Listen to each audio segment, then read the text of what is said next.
On retrouve donc le garçon aux cheveux blancs attaché, il manque de respect au vice-capitaine, lui disant que s'il doit le battre, alors tous les gens de l'armée l'ont déjà battu. Les autres personnes présentes se sentent embarrassées pour le vice-capitaine. Celui-ci s'énerve encore plus suite au manque de respect du garçon. De leur côté, Taïrim et la première ministre continuent de se battre. Alors que les flammes de la première ministre entourent Taïrim, celui-ci ne se laisse pas faire et d'un coup d'épée, il les éparpille partout. La première ministre ne s'y attendait pas. Quant à lui, Taïrim décide d'agir puisqu'il n'aura pas Kim Ki-bong par la première ministre. Il sort une pierre noire de sa poche. La première ministre l'a reconnue, c'est une pierre retour et cela ne la rassure pas. Elle court donc vers Taïrim pour l'arrêter avant qu'il ne l'utilise, mais celui-ci ne compte pas attendre sans agir. Il casse la pierre avant de se faire interrompre. La première ministre saute vers lui. Elle est tout proche de lui, mais avant qu'elle ne l'atteigne, une lumière apparaît. Un tunnel de lumière descend sur Taïrim et celui-ci disparaît, laissant une marque de téléportation au sol. La première ministre s'inquiète pour Kim, car même s'il est de rang S, Taïrim a en plus une arme mythique, la dent du dragon. Cela fait de lui le pire adversaire pour Kim. Au loin, à la caserne, le vice-capitaine se prépare pour son combat contre le garçon aux cheveux blancs. Sans attendre, il saute vers lui à toute vitesse. Alors qu'il allait asséner son coup de poing, le vice-capitaine voit ce même coup être dévié avec une facilité insultante. Il en est étonné. C'est maintenant au tour de son adversaire. Celui-ci lance un coup encore plus rapide et plus puissant. Le vice-capitaine en est choqué. Il se rend compte de la puissance de son adversaire. Devant ce coup, il se sent tout petit, vulnérable et incapable d'agir. Le vice-capitaine voit déjà sa défaite arriver. Mais heureusement pour lui, Kim apparaît et arrête le coup avec un seul doigt. Le garçon en est lui aussi étonné. Voyant que Kim est plus fort qu'il pensait, le garçon aux cheveux blancs en a des sueurs froides. Kim décide de lui demander enfin comment il s'appelle. Il se présente d'abord et demande au garçon de faire de même. Celui-ci dit s'appeler Kang Wei. Le vice-capitaine veut intervenir mais il ne peut pas affronter Kang. Il doit apprendre à analyser la puissance de son adversaire. Kang est plus fort que lui. Entendant ces mots de son capitaine, le vice-capitaine baisse la tête de honte. Il ressent une frustration inexplicable. Kang parle à son tour. Il répète la phrase de Kim et demande si ça lui était destiné. Kim voit qu'il n'est pas aussi bête qu'il pensait, mais Kang veut quand même se battre contre Kim. En effet, il est trop curieux pour ne pas le faire. Les hommes de Kim s'inquiètent pour lui. En effet, l'équipe de Kim ont observé celui-ci de près durant ces 6 derniers mois. Donc même si Kang est fort, Kim lui est à un tout autre niveau. Kang se prépare pour se battre. Il attaque Kim en premier mais il évite son coup facilement. Kang relance alors à nouveau, mais Kim attaque avant lui et lui met un gros coup de pied sans retenue. Kim le fait pour ses hommes blessés par Kang. L'équipe pensait que Kim avait déjà gagné, mais Kang n'a pas dit son dernier mot. Il a réussi tant bien que mal à arrêter le coup de Kim. Celui-ci est étonné car en effet il a frappé fort. Il envoie alors un autre coup. Kang l'évite pendant qu'il enchaîne les coups. Kim demande à Kang qui est-ce qu'il envoie, mais celui-ci ne peut pas parler et se défendre en même temps. Il esquive alors et dit à Kim que c'est un secret. Il frappe Kim et l'envoie en l'air. Il en est étonné. C'est la première fois qu'on le repousse comme ça, mais ce n'est pas encore fini. Kang prépare un nouveau coup. Cette fois-ci, il envoie un rayon. Celui-ci s'approche dangereusement de Kim, mais il esquive au dernier moment. Il ne s'attendait pas à ça. Il se demande si c'était de la magie, mais c'est différent. Il demande alors si c'est du chi,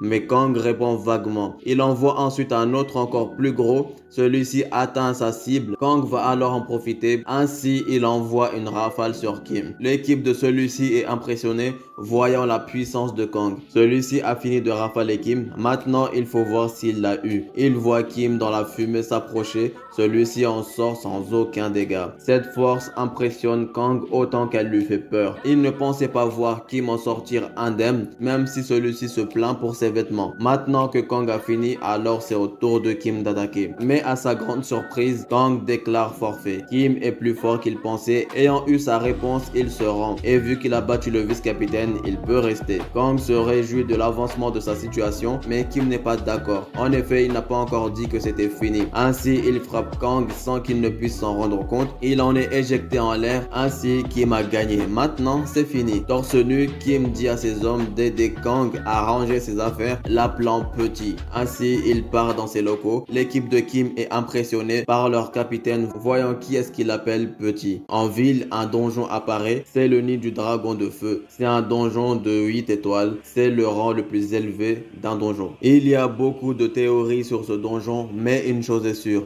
Si le dragon de feu se réveille, la Corée fera face à sa plus grande crise depuis sa création. Le vice-maître, lui, est là pour que ça arrive. En effet, il vient de tuer un dragon. Il s'agit du bébé dragon de feu. Ainsi, sur la ville d'Anchon où est le donjon, une explosion apparaît. De là sort un gigantesque dragon. Il s'agit bel et bien du dragon de feu en personne qui vient d'être réveillé. Et celui-ci n'est pas content du tout. Il montre sa colère en battant des ailes. Le coup de vent créé détruit plusieurs bâtiments sur plusieurs mètres. Voici la force du dragon de feu et son réveil annonce la fin de l'humanité. Pour savoir ce qui s'est passé, revenons un peu en arrière. Le bébé dragon de feu se trouve donc dans le donjon, mais il n'est pas seul. Taïrim, les éclaireurs et le directeur sont avec lui. Ils ont réussi à capturer le bébé, même si ce n'était pas simple. N'étant pas quelqu'un de patient, Taïrim veut simplement savoir comment ramener Kim Ki-bong. Le plan du directeur est très simple. Ils doivent simplement tuer le bébé dragon de feu. Une fois fait, cela réveillera le dragon de feu en personne. À ce moment-là, ils enverront une équipe sur place pour gagner du temps. Ce sera l'équipe spécialiste des donjons, autrement dit l'équipe de Kim. Mais comment gérer le dragon de feu? En effet, même s'ils tuent Kim, ils ne pourront pas contenir le dragon. Mais le directeur a tout prévu. Il sait exactement comment faire. Il sort de sa poche une pierre de jour qu'ils vont utiliser pour piéger le dragon. Des expérimentations ont été faites en Arabie Saoudite et ils savent qu'ils peuvent utiliser une pierre de jour pour endormir le dragon. Étant convaincu, Taïrim n'hésite pas à exécuter le bébé dragon. Celui-ci souffre énormément, mais il ne tarde pas à perdre connaissance et mourir. Taïrim est heureux. Maintenant, il va enfin avoir ce qu'il voulait. Maintenant le dragon libéré, il ne reste plus qu'à attendre Kim. En ville, dans une maternelle, les enfants jouent avec leur professeur. La maîtresse remarque qu'un des enfants n'arrête pas de fixer le ciel. Elle lui demande alors ce qu'il y a et l'enfant pointe le ciel. En effet, celui-ci est tout rouge. Des tanks par centaines se dirigent vers le donjon. Au-dessus d'eux, des hélicoptères. Aux journaux, ils disent aux citoyens de se réfugier dans le bunker le plus proche. Et ils précisent bien que ce n'est pas un exercice. Les citoyens perdus se demandent ce qui se passe. Le gouvernement de la République de Corée a invoqué la loi martiale. La dernière fois que ça a été fait, c'était il y a 10 ans à la première apparition des monstres. À la télé, un professeur d'université a été convoqué pour expliquer la situation. C'est le début d'une catastrophe. Un cas similaire a eu en Russie. Ils ont largué des bombes nucléaires sur le donjon. Cela était possible car le donjon était en Serbie où il n'y a pas d'habitants. Mais dans le cas d'aujourd'hui, ce n'est pas possible. Comprenant la gravité de la situation, les gens commencent à avoir peur. En effet, la République de Corée est tombée dans la même confusion qu'il y a 10 ans. Dans l'hélicoptère, la première ministre comprend qui a causé ça et n'est pas rassurée de le savoir. Elle ordonne de contacter l'Agence nationale de renseignement pour trouver la guilde bouclier. Elle veut aussi savoir où est le président. Celui-ci s'est caché dans un bunker et a donné les pleins pouvoirs à la première ministre. Mais celle-ci n'est pas rassurée de le savoir. Elle aurait aimé même mourir en première. Ils ne sont plus qu'à 3 km du donjon. Celui-ci est couvert par une bulle magnétique. Une fois au-dessus, la première ministre regarde par la fenêtre pour analyser la situation. Elle décide d'envoyer un message à chaque chef de guilde. À la télé, le journaliste demande au professeur ce que le gouvernement peut faire. Celui-ci doit contacter les 100 meilleurs joueurs de la Corée du Sud. Et c'est ce que la première ministre fait. Devant le donjon, Kim et son équipe sont arrivés. Derrière lui, tous frissonnent de peur, le vice-capitaine y compris. Celui-ci en vient à tout remettre en question. En effet, ils sont là pour risquer leur vie afin de faire gagner du temps aux autres. Ils ne peuvent pas gérer le dragon de feu. Ils doivent gagner du temps, le temps que les 100 joueurs arrivent. S'ils vont à l'intérieur, c'est sûr à 100% qu'ils vont mourir. Mais Kang, lui, est dans un tout autre mode par rapport aux autres. Il s'extasie complètement devant le donjon. Cela permet au moins de faire redescendre la tension. Le vice-capitaine, agacé par Kang, demande ce qu'ils doivent faire de lui, mais Kim lui dit de laisser tomber. Ayant vu sa force, Kim sait qu'il peut être utile. Maintenant, c'est l'heure d'entrer dans le donjon. Kim rentre en premier et son équipe le suit derrière, mais soudain, ils se font tous éjecter en dehors du donjon. Même le vice-capitaine a été éjecté. Celui-ci ne comprend pas ce qui se passe. En effet, étant tous trop faibles, ils n'ont pas pu entrer dans le donjon. Kim se retrouve donc seul dans le donjon. C'est la première fois que ça arrive. C'est donc comme ça les donjons de rang 8 étoiles. Kim accepte la situation et se tient prêt à affronter le dragon seul. Mais Kang apparaît de nulle part. En effet, étant puissant, il a pu rentrer. Kim n'essaye pas de comprendre car il n'y a rien à comprendre. Soudain, plusieurs traces de pas s'approchent à toute vitesse. Ça se dirige vers Kim et Kang. Ça se rapproche de plus en plus. Une fois près d'eux, Kim ressent et se retourne. Il cherche pour voir ce qui se passe et soudain, Taerim apparaît devant lui. Celui-ci est plus que content de voir Kim. Kim remarque la vitesse de Taerim, n'ayant jamais vu quelqu'un d'aussi rapide.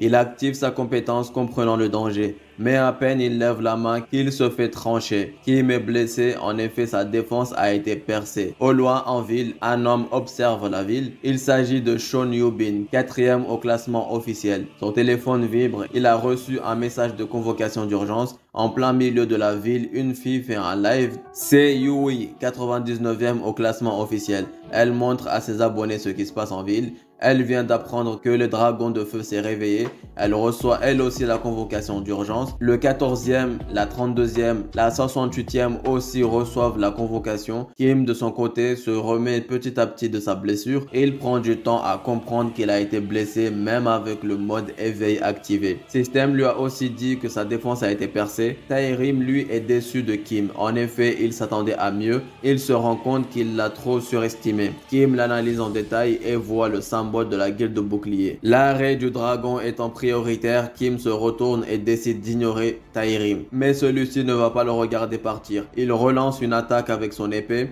Il dit à Kim de ne pas se soucier du dragon car il va mourir ici. Celui-ci n'a d'autre choix alors que de se concentrer sur Taerim. Il retire alors sa tenue déchirée et il est temps d'en finir. Kim se lance à toute vitesse vers Taerim et lance une grosse attaque sur lui. Taerim en est impressionné, l'attaque prend une grande partie de la zone, mais celle-ci n'a rien fait à Taerim. Au loin, sur une falaise, le directeur observe le combat. Il est tellement content qu'il éclate de rire. En effet, voir Kim en difficulté fait son bonheur. Du côté du vice-capitaine, rien n'a changé. Celui-ci est frustré de devoir observer sans rien faire. Une personne arrive derrière lui. Il s'agit de la première ministre. Elle demande ce qui se passe. Elle apprend que la barrière du dragon ne les laisse pas entrer. La première ministre touche et analyse la barrière. Celle-ci n'a pas été créée par le dragon. En effet, c'est la guilde de boucliers qui l'ont dressée. Derrière eux se trouvent des journalistes qui commencent à tout filmer. La première ministre dit à ses subordonnés de s'en occuper, mais celles-ci ne peuvent rien faire. Tous les médias des chaînes locaux se trouvent déjà sur place. Kim, de son côté, se refait blesser sur le torse. Le vice-maître enchaîne ensuite les attaques sur Kim. Ce qui fait la différence dans ce combat est la dent du dragon. C'est l'arme la plus puissante que Taerim ait obtenue lors d'un raid d'un donjon de rang 7 étoiles. Elle est très grande mais légère comme une plume pour celui qui la manie. Elle est aussi assez tranchante pour couper n'importe quel métal. C'est une arme légendaire, la classe la plus élevée qu'un objet puisse avoir. Mais c'est les nombreux mystères et magies qui rendent cette arme légendaire. Elle possède le sort le plus célèbre parmi tous, Réflexion. La dent du dragon renvoie les dégâts subis à l'attaquant. Donc Kim subit ses propres attaques. Voyant que Kim parle encore, le vice-maître est contrarié. Il décide donc d'y aller plus sérieusement. Il retranche alors Kim en pleine vitesse. Taerim sait que c'est fini. Il a même un peu de peine pour Kim. Mais celui-ci n'a rien. Il lui dit de lui donner son arme. Il veut la donner à ses hommes. Taerim est complètement choqué par Kim. Il n'en croit pas ses yeux. En effet, Kim a perdu tellement de sang. Comment tient-il encore debout? Celui-ci a juste plus de sang que la plupart des gens. Ce n'est que maintenant que System lui dit qu'il reçoit ses propres attaques. Taerim s'énerve et se relance vers Kim, voulant en finir pour de bon. Kim compte reparer avec ses attaques. Il en envoie alors une très grosse. Comme tout à l'heure, Taerim l'arrête avec son épée. L'épée renvoie son attaque à Kim. Celui-ci est encore plus blessé. Taerim commence à perdre ses moyens, voyant Kim prendre exprès ses propres attaques. Il voit aussi les dégâts derrière lui. Maintenant, il sait qui est vraiment Kim Ki-bong. Celui-ci a totalement compris comment la dent du dragon marche. Il décide alors de la défier pour voir si elle a une limite. Le dragon de feu rugit de colère étant frustré. Il frappe le bouclier avec sa queue. Celui-ci se fissure, puis la fissure se referme aussitôt. Le dragon en est frustré car il ne peut pas sortir. Il décide alors de cracher du feu dessus. Le directeur et ses hommes entendent le dragon attaquer le bouclier. Il dit à ses hommes de ne pas paniquer. Ce n'est pas si facile de casser une barrière d'un donjon 8 étoiles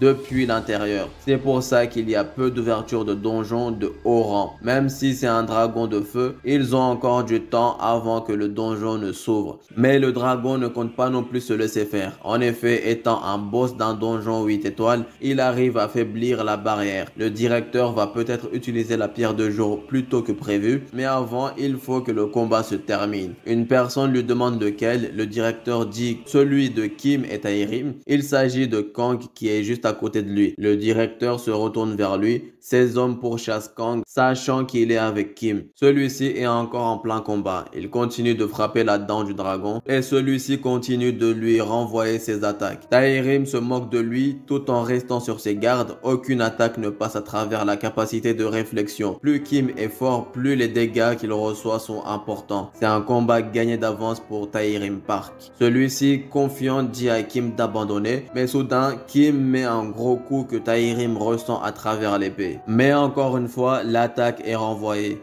Il se remoque encore de Kim, mais celui-ci remet un autre coup encore plus puissant. Il ne s'arrête pas et recharge et donne un coup plus puissant. Taerim commence à vaciller suite au coup de Kim. Dehors, la première ministre s'inquiète pour Kim. Elle comprend que les vibrations qu'elle entend ne sont pas causées par le dragon. S'inquiétant pour Kim, la première ministre décide d'agir. Elle peut briser la barrière. Mais l'une de ses subordonnées l'interrompt. La première ministre est à la tête du pays. Si elle entre même avec l'aide des 100 premiers joueurs, le raid du donjon sera un échec. Si cela se produit, ce sera la fin de la République de Corée. Mais ça, la première ministre le sait déjà. À l'intérieur, Kim arrête d'attaquer l'épée. Il est recouvert de sang et de blessures. Mais il reste déterminé à gagner le combat. Il a déjà détruit tout autour d'eux et il ne compte toujours pas s'arrêter. Il reprend alors en frappant l'épée. Il enchaîne ensuite plusieurs autres coups en rafale. Taerim ressent la puissance de Kim à travers l'épée. Le combat est étrange. D'un côté, l'un enchaîne les coups et de l'autre, l'adversaire bloque les coups reçus. Mais c'est celui qui frappe qui continue de perdre du sang. Mais soudain, Taerim tombe au sol suite à la violence des coups. Il crache ensuite du sang. Mais pourquoi prend-il des dégâts?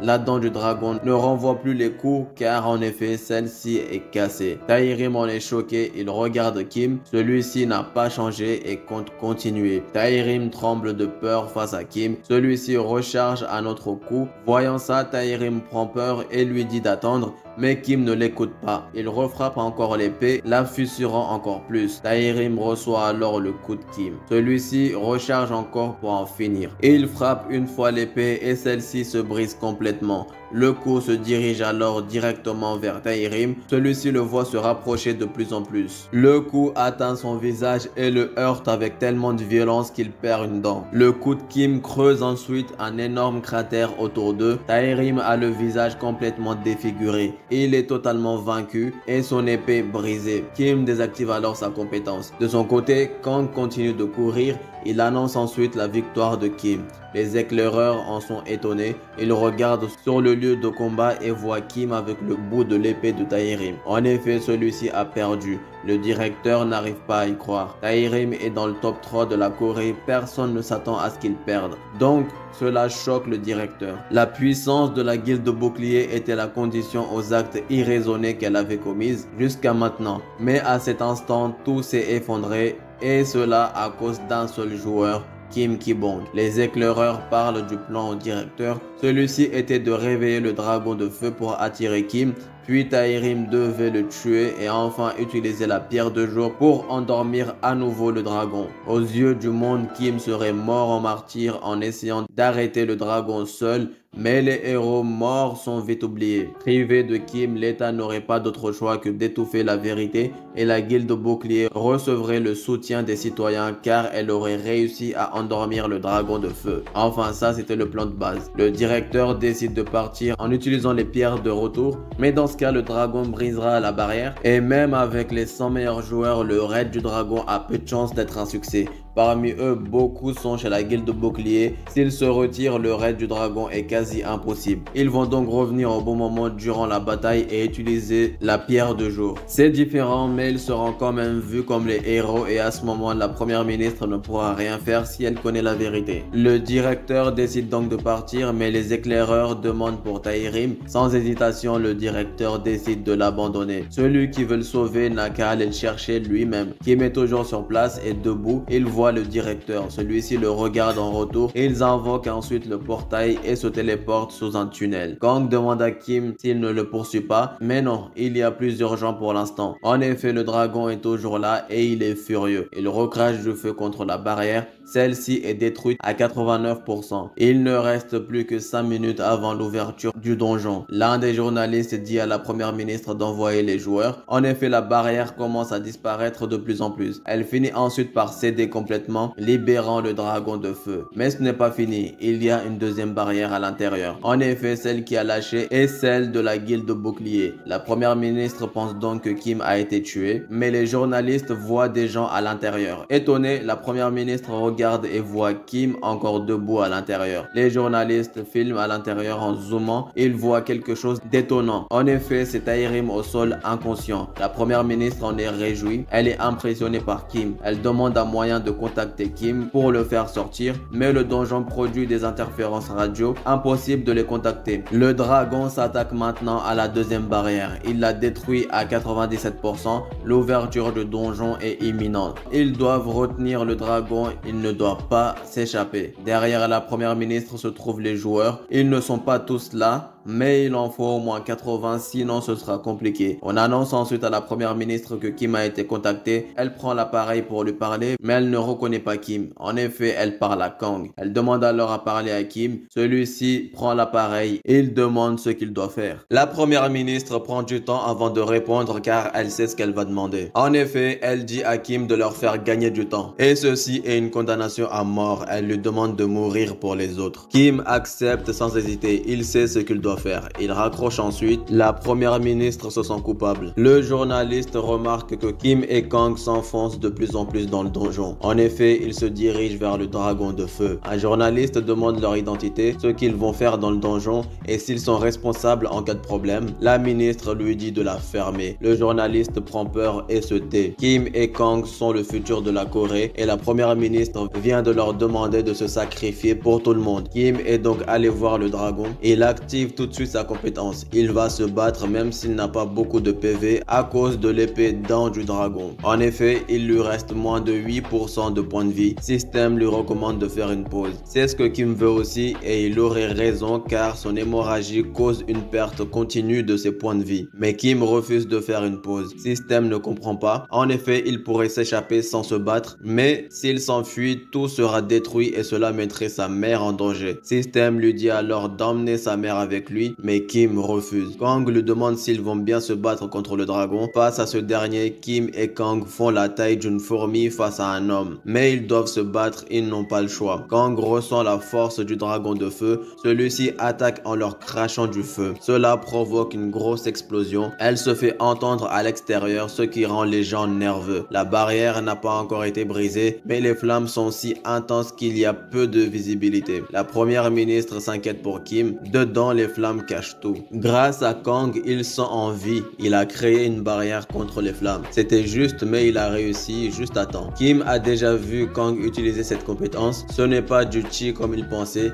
Il aimerait alors savoir. D'après Kang, c'est presque ça, mais c'est pas la même chose. Il n'a pas le temps d'expliquer à Kim et se fait frapper par le dragon. Il tombe alors loin de Kim et perd connaissance. Kim ne saura donc pas ce qu'il en est maintenant. Il doit combattre le dragon seul. Il perd pas confiance et se tient prêt à se battre. Le dragon l'attaque en premier, mais Kim esquive. Il prolonge alors sa patte vers Kim, ce qui le fait reculer et l'envoie dans les airs. Kim se protège des griffes du dragon. Il attaque maintenant Kim dans les airs et l'aplatit au sol avec sa queue. Mais Kim retient la queue du dragon avec une seule main. Mais le choc le fait saigner encore plus. Il reste à Kim moins de 7% de vie à cause de la perte du sang. Le dragon réattaque avec sa queue. Kim souffre mais il doit tenir le coup. Il renvoie ensuite la queue du dragon et saute vers lui, préparant un coup de poing. En plein air, il accélère encore plus pour donner de la puissance à son coup. Il frappe ensuite le dragon qui le sent passer. Le dragon a été éjecté par la puissance du coup de Kim, mais cette attaque lui a coûté 3% de vie. Il est maintenant à 4%. Le contre-coup de ses attaques diminue ses points de vie. Kim inspire fort et recharge à toute vitesse sur le dragon. Celui-ci au sol se protège en envoyant du feu vers Kim. Le feu s'approche de plus en plus et Kim décide d'esquiver. Et il a raison. Le souffle d'un dragon de feu 8 étoiles est si brûlant qu'il peut faire fondre de l'acier. Même sa compétence de résistance ne peut pas l'aider. Sans l'aide de Kang, Kim devrait esquiver ou il mourrait. Mais maintenant qu'il a esquivé, le souffle du dragon se dirige ailleurs. Il va droit vers la barrière qui est déjà sur le point de céder. Les journalistes derrière sont en danger. La première ministre leur dit donc de tous partir, mais Kang arrive devant la boule de feu, il active sa compétence spéciale et tire sur le souffle du dragon. Celui-ci étant très fort, il galère un peu à le retenir. Les journalistes et la première ministre se demandent qui il est. Le souffle du dragon brise la barrière de Kang et explose fortement. Kang est touché par l'explosion, il tombe ensuite au sol, mais il se relève tout de suite après. Il a réussi à bloquer le souffle du dragon. Celui-ci est étonné par Kang.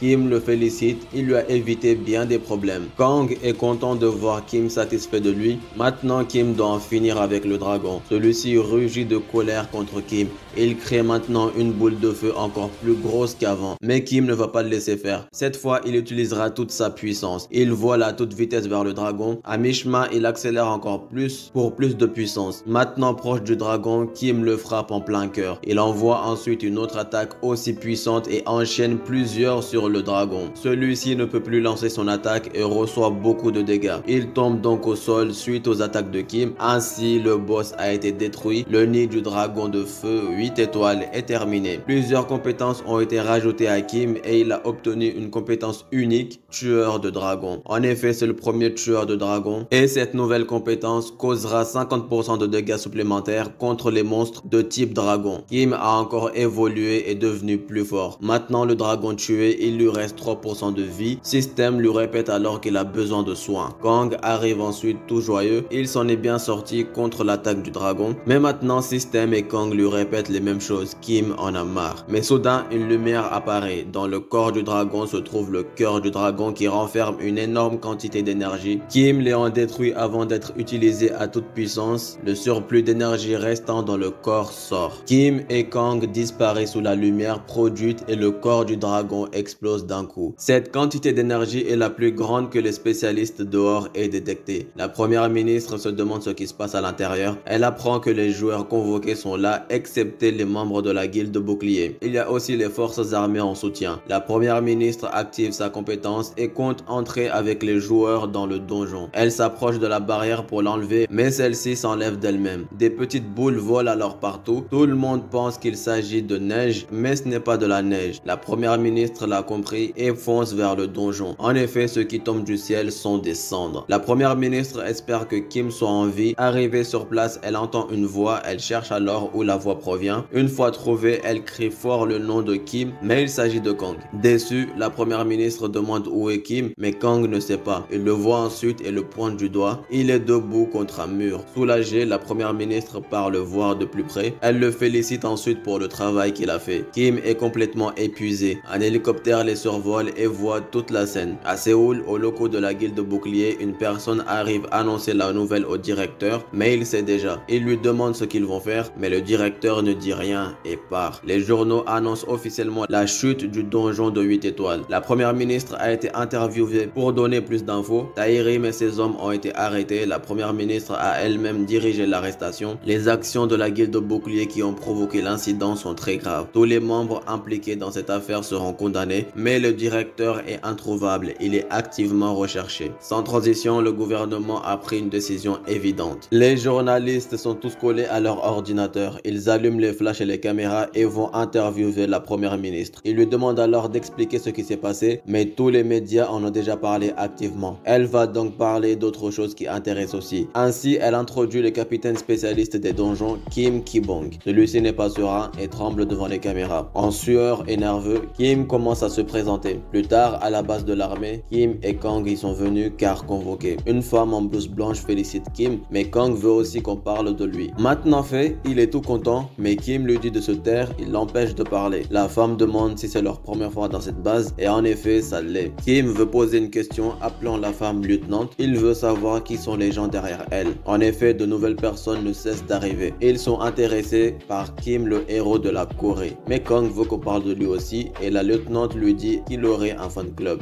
Kim met sa main devant la bouche de Kang et demande pourquoi est-ce qu'il est ici. Ils vont faire un test avec lui. Quand il est arrivé, l'armée n'avait pas les équipements pour le faire. C'est pour cela qu'il n'est pas dans les bases de données. Lorsque Kim a rejoint l'armée, il n'y avait pas d'équipement capable de mesurer correctement ses capacités. Il n'avait donc pas pu passer l'examen officiel. Il pouvait rester à l'ordre alors à l'abri des regards. Cependant, si le rang de Kim avait été enregistré, la guilde bouclier n'aurait pas fait l'erreur qu'ils ont faite. Kim veut alors commencer le test maintenant, mais il y a une présentatrice qui doit arriver. Celle-ci est la streameuse, toujours avec sa caméra. Elle se présente à Kim et Kang, celui-ci lui serre la main, mais Yui s'excite, disant qu'elle avait hâte de voir Kim. Elle se met même à admirer sa main. Celui-ci est mal à l'aise et demande à commencer le test. Mais avant ça, elle fait le récap de ce qu'ils vont faire à ses abonnés. Bien sûr, elle dit à Kang de venir avec eux. Il n'attendait que ça. Le test va pouvoir donc commencer. Ils entrent dans une salle que même Yui ne connaissait pas. En effet, ce sont de nouveaux locaux avec des équipements plus solides. La lieutenante se dirige vers un levier et l'actionne. Ils vont commencer par un test de force. Yui veut le faire en première malgré qu'elle a déjà passé le test. Elle pose son téléphone pour montrer. Elle doit tirer le plus fort possible. Elle le fait alors de toutes ses forces. Elle a la pression car ses abonnés la regardent et veut faire bonne impression. Maintenant, elle doit lâcher la poignée. Yui espère avoir un bon score et comme la dernière fois, elle est de rang A. Elle est contente montrant à ses abonnés qu'elle n'a pas régressé. C'est maintenant au tour de Kim. La lieutenante lui dit de serrer le plus fort possible pour des résultats précis. Kim demande si la machine tiendra. La lieutenante lui dit de ne pas s'en faire car la première ministre l'a elle-même testé. Mais Kim casse la poignée en serrant à peine la machine. La machine derrière se détruit complètement. Tout le monde est choqué par la force de Kim. Celui-ci s'excuse, se sentant coupable. Le chat de Yui réagit à cet incroyable événement. Kang lui est déçu car il n'a pas pu faire le test. Cette machine a été conçue pour tester la puissance d'attaque des joueurs mais n'a pas supporté la force de Kim et elle a été détruite. Kim a ensuite détruit une boule de cristal utilisée pour absorber la magie mais celle de Kim l'a détruite. Kang est triste se disant qu'il aurait dû commencer. Kim s'excuse encore. Yui et la lieutenante inventent un problème mécanique pour le rassurer. La lieutenante est obligée de clore le test et passer à la suite. Il s'agit d'une interview de Kim. Yui le demande de se présenter aux spectateurs qui sont plus de 100 000 en direct. Bien sûr, Kang est le seul à ne pas avoir compris qu'il n'était pas présent avec eux et il se met donc à chercher les 100 000 personnes. Kim le rattrape et s'excuse pour son comportement et le fait se rasseoir sur sa chaise. Yui en rigole, elle demande s'il fait exprès ou il est vraiment comme ça. Mais malheureusement pour Kim, il est vraiment comme ça. Kang parle ensuite de brioche disant qu'il aime ça, mais Kim le fait se taire. Maintenant, ils peuvent reprendre l'interview. Kim commence à se présenter et dit son rôle dans l'armée, mais soudain il se tait l'espace d'un instant. Il s'est demandé quel âge il avait. Système lui dit que sur Terre, il a 30 ans. Kim donne alors cette information, ce qui étonne tout le monde. Kang, ne comprenant pas la situation, dit qu'il est beaucoup plus vieux, mais Kim le fait se taire. On lui demande ensuite comment est-ce qu'il a fait pour devenir aussi fort, pourquoi est-ce qu'il aide le pays et s'il gagne beaucoup d'argent. Mais Kim n'utilise pas ses capacités pour servir le pays. Son désir de vengeance et sa mère sont ses seules motivations. Kim commence alors à raconter son histoire du début à la fin. Même les caméramans sont choqués. Kim regarde Yui, voyant qu'elle agit différemment. En effet, celle-ci est en larmes, bouleversée par l'histoire de Kim. La lieutenante comprend. Yui a sûrement une histoire similaire, mais ce n'est pas totalement le cas. Au même moment, une famille regarde l'émission. Il s'agit de la mère et le père de Yui. Ils sont en train de dîner. Sa mère s'énerve qu'elle les fasse passer pour morts alors qu'ils sont bien vivants. Le père la défend, l'appelant Doksun, le vrai nom de Yui. Celle-ci est en train de mentir à tout le monde pour le show. Maintenant, ils ont fini avec Kim. Kang est déçu de ne pas avoir réussi à parler. Kim, lui, veut savoir s'ils ont fini pour aujourd'hui. La lieutenante ne répond pas vraiment, ne voulant pas avouer qu'il reste encore quelque chose à faire. La lieutenante dit alors que Yui expliquera mieux pour le reste. Mais Kim n'a pas envie de refaire quoi que ce soit s'ils ont fini pour aujourd'hui. En effet, il aurait pu utiliser ce temps pour s'occuper d'un donjon. La lieutenante lui dit que le prochain truc pourrait l'aider. Cela intéresse alors plus Kim. En effet, la lieutenante avait promis à Kim de l'aider pour en finir avec les donjons. C'est pour ça qu'elle lui a dit de venir avec elle. Kim pensait que ce n'était que des paroles en l'air pour le recruter, mais la lieutenante n'a pas cessé ses efforts, elle et son équipe dans l'armée. Kim veut alors connaître le prochain travail en détail. Ils descendent alors au sous-sol et rentrent dans un labo secret. Kang aime bien, mais Kim ne montre aucune réaction particulière. Des scientifiques travaillent sur d'étranges choses. Tous sur un poste, ils ne remarquent même pas les nouveaux venus. La lieutenante les guide alors pour leur montrer ce qui est important. Ils vont devant un aquarium avec une pierre dedans. Les donjons ont beaucoup de choses inexplicables par la physique moderne, rien. Mais il y a plus en plus de points que la science aide à comprendre. Kang, contrairement à Kim, ne comprend rien. La lieutenante poursuit, disant que pour bien comprendre un phénomène, il faut d'abord bien en connaître l'énergie. Kim veut plus de détails. Les scientifiques ont étudié l'énergie des donjons et comment la préserver. Si quelqu'un peut la contrôler, il peut contrôler les donjons. Ils pourront obtenir une petite réponse à leurs questions. Kim se réjouit pensant qu'ils peuvent contrôler enfin les donjons, mais ce n'est pas encore le cas. La lieutenante lui dit de regarder la pierre. System dit à Kim qu'il s'agit d'un fragment de pierre de jour. La lieutenante s'étonne que Kim sache ce que c'est. Elle lui dit alors que Yui va donner plus de détails, mais il y a des chances que le donjon qu'ils vont explorer renferme une pierre de jour. Kim est surpris qu'il sache à l'avance qu'il y ait une pierre de jour. En effet, il a terminé des tas de donjons, mais il n'a obtenu qu'une seule pierre de jour. Mais cela, c'est grâce au donjon de feu. En effet, une fois vaincu, les restes du dragon de feu ont servi à détecter les pierres. Les scientifiques pensent qu'elles pourraient aider à contrôler les donjons. Dans ce cas, pourquoi Kim doit aller dans le donjon avec Yui et pas seul? C'est parce que ce donjon ne s'ouvrira que si 3 joueurs de classe A ou plus se présentent à l'entrée. Et comme ce n'est pas une urgence, il est difficile de recruter des joueurs et en demandant de l'aide à une grande guide, les informations risquent de fuiter. Cela veut donc dire que la lieutenante fait assez confiance à Yui pour y aller avec Kim. En effet, Yui et la troisième personne sont très proches de la première ministre. C'est pour cela que celle-ci a autorisé Yui à tourner ses vidéos. La lieutenante reçoit un appel, c'est un appel de la streameuse. Elle dit alors à Kim d'aller dehors pour en parler avec tout le monde. Kang lui aussi veut aller au donjon, donc il a suivi Kim. Mais celui-ci refuse qu'il vienne. Kang pleure demandant pourquoi. Kim lui dit alors de regarder le donjon. En effet, celui-ci affiche 0 sur 3 joueurs à l'intérieur, donc une personne de plus annulera l'ouverture du donjon. Kang négocie disant qu'il peut être le deuxième avec un dernier. Soudain, ils entendent un bruit de voiture. Ils voient ensuite une voiture venir de nulle part vers eux.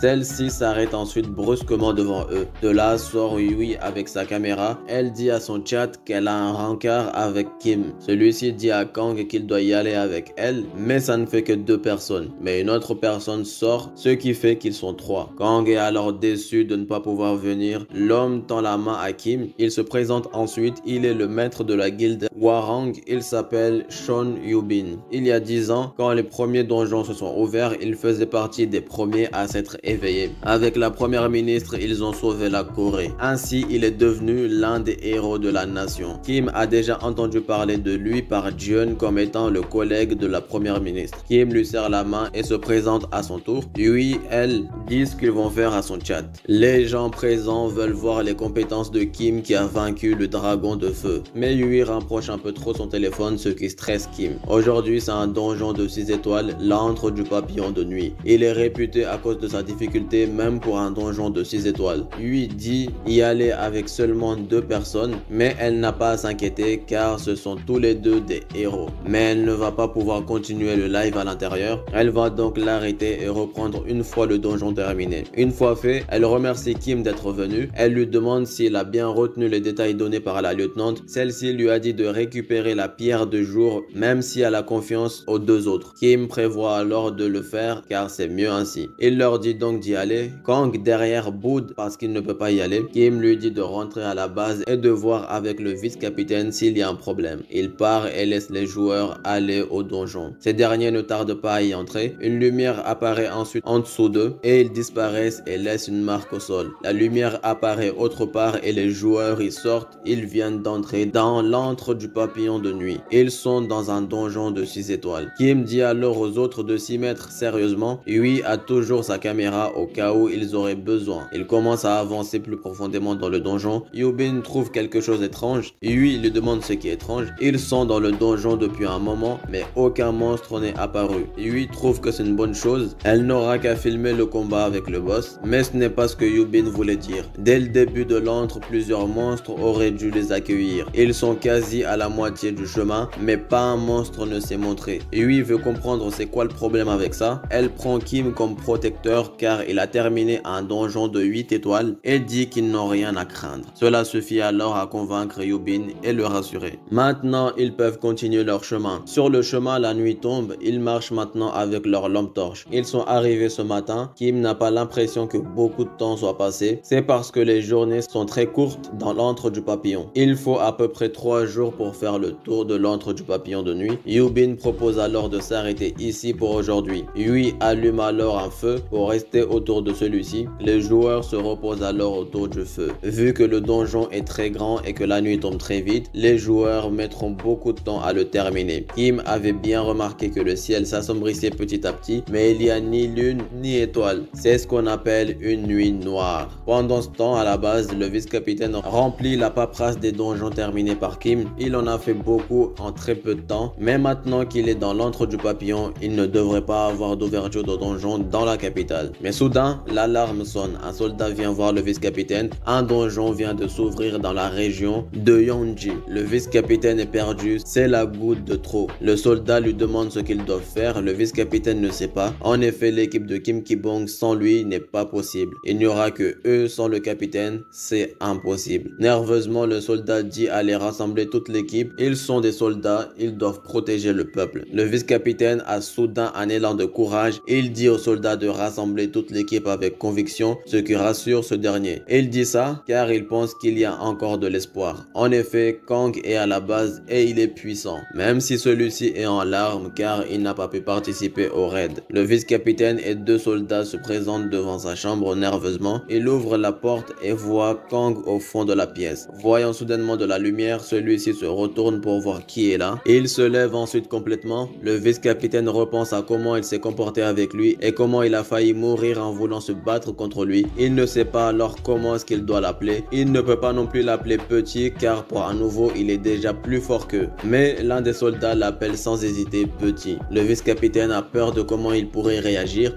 mais Kang leur demande juste ce qu'ils veulent. Le soldat lui dit qu'ils ont une mission, mais sans Kim, Kang n'ira nulle part. Il se recouche donc. Et le vice-capitaine stresse car gérer les donjons est un travail qui n'attend pas. Il n'ose pas imaginer ce qui se passera s'il n'arrive pas à faire sortir Kang. Il dit alors à Kang que s'il termine le donjon, Kim le félicitera. Le soldat ne pense pas que Kang se fera avoir, mais le vice-capitaine lui dit de se taire car c'est la seule solution. Kang s'imagine alors la scène. Une fois qu'il aura annoncé à Kim qu'il a fini un donjon seul, il sera fier de lui et courra avec un sourire vers lui. Ainsi, il le prendra dans ses bras et le félicitera. Kang se relève alors, il sait ce qu'il a à faire. Les soldats se demandent ce qui se passe. Avec joie, Kang leur dit qu'il viendra avec eux. Il dit alors les suivre, mais il part devant. Dans le donjon, les joueurs continuent d'avancer. Kim dit à System de chercher des monstres. Celui-ci cherche dans un rayon de 3 km, mais ne détecte aucun monstre aux alentours. Ceci est étrange. Yui filme et se demande aussi pourquoi il ne voit aucun monstre. Kim leur dit qu'il n'y en a pas dans un rayon de 3 km, alors ils doivent se dépêcher. Yubin lui demande comment est-ce qu'il sait. Kim ne l'explique pas, il le sait, c'est tout. Yubin est impressionné, voyant les capacités de Kim. Ça serait donc de quoi est capable un joueur qui a terminé un donjon de rang S. Vu que maintenant ils doivent accélérer, Yui propose alors de faire la course jusqu'au sommet en partant la première. Yubin la suit, mais Kim ne bouge pas. En effet, s'il continue de suivre leur rythme, il ne pourra pas finir sa mission. Il doit à tout prix récupérer la pierre de jour. Il commence alors à activer sa compétence. Les deux autres sont interpellés par la lumière émise. Quelque chose s'approche ensuite à toute vitesse d'eux. Une lumière bleue passe entre eux, ce qui les fait se reculer et se protéger. En effet, c'est Kim qui trace comme un avion. Yubin se demande s'il utilise de la magie pour voler, sinon Yui le saurait. Alors, si ce n'est pas de la magie, qu'est-ce que c'est? Une fois que Kim a beaucoup avancé, il s'arrête et demande à System de chercher la pierre de jour. System lance la localisation pour trouver la pierre de jour. Il la finit ensuite et active la navigation. Kim accélère à toute vitesse vers l'endroit indiqué. Il y atterrit ensuite. En effet, il est devant la pierre de jour. Mais il avance à peine et reçoit une énergie qui le rejette. Kim ne comprend pas ce qui se passe. Des monstres commencent à apparaître. Et ils apparaissent ensuite par centaines au-dessus de Kim. Ils se ruent tous vers lui à toute vitesse. Les autres joueurs voient l'impact de là où ils sont. Ils doivent aller voir tout de suite ce qui se passe. Ils courent pour y aller, mais s'ils continuent à pied, il fera nuit avant qu'ils n'y arrivent. Yubin demande s'il y a une autre solution. Yui en a une, mais elle est extrême. Elle crée en dessous d'eux un bouclier ballon. Elle crée ensuite une boule de feu et la fait s'exploser en dessous d'eux. Ainsi, ça les éjecte direct vers la falaise. Ils atterrissent sur celle-ci et en arrivant, quelque chose les étonne. En effet, Kim a déjà tué tous les monstres. Yubin est impressionné. Ça fait moins de 5 minutes que Kim est arrivé au sommet de la colline et il a déjà tué des dizaines de monstres tout seul. Maintenant, il ne reste plus qu'à prendre la pierre de jour. Celle-ci commence à émettre des éclairs noirs.